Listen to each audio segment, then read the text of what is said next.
Colossal backlog of cases, lakh lakh crore crore মামলা।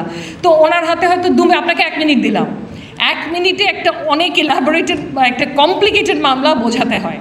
So তখন আপনার যদি এফেক্টিভ কমিউনিকেশন স্কিলস থাকে, তারপরে ক্লিয়ার করে স্পষ্টভাবে বলার এবিলিটি থাকে এবং পয়েন্ট ভিত্তিক কথা বলার এবিলিটিটা ডেভেলপড হয়ে থাকে, তাহলে কিন্তু আপনার জন্য এটা অত কষ্টকর হবে না। সো এগুলো সবই কিন্তু আপনাকে ডিবেট দেবে।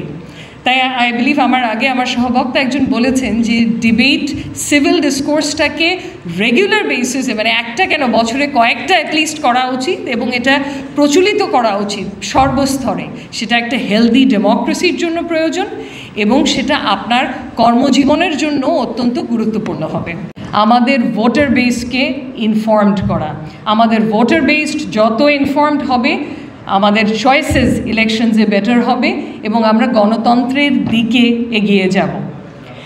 এরপরে চলে যাই একটু স্বার্থপর আলাপ আলোচনায়। যে আছে ডিবেটিং যদি আমি স্কুল কলেজ ইউনিভার্সিটিতে করে থাকি, সেক্ষেত্রে আমার এমপ্লয়মেন্টে কি কোনো ধরনের লাভ হবে নাকি হবে না?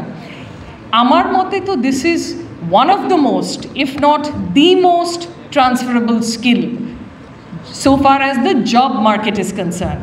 কেন ট্রান্সফারেবল? এখান থেকে আমাদের কি শিখতে পারছি? যারা আপনারা অ্যাক্টিভলি অংশগ্রহণ করেছেন এই ডিবেটিং কম্পিটিশনে বা ডিবেটসে, তারা অবভিয়াসলি এখনই ফিল করতে পারছেন কিছু বেনিফিটস। কারণ এখানে আপনি অলরেডি, আই এম পজিটিভ যে আপনি অলরেডি আগের থেকে বেশি কনফিডেন্ট ফিল করছেন, মানুষের সামনে কথা বলার ক্ষেত্রে আরও অনেক বেশি কম্পোজড অ্যান্ড কনফিডেন্স।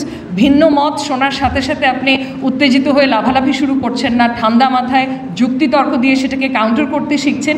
এগুলো তো আমার ধারণা আপনি অলরেডি উপলব্ধি করা শুরু করে দিয়েছেন।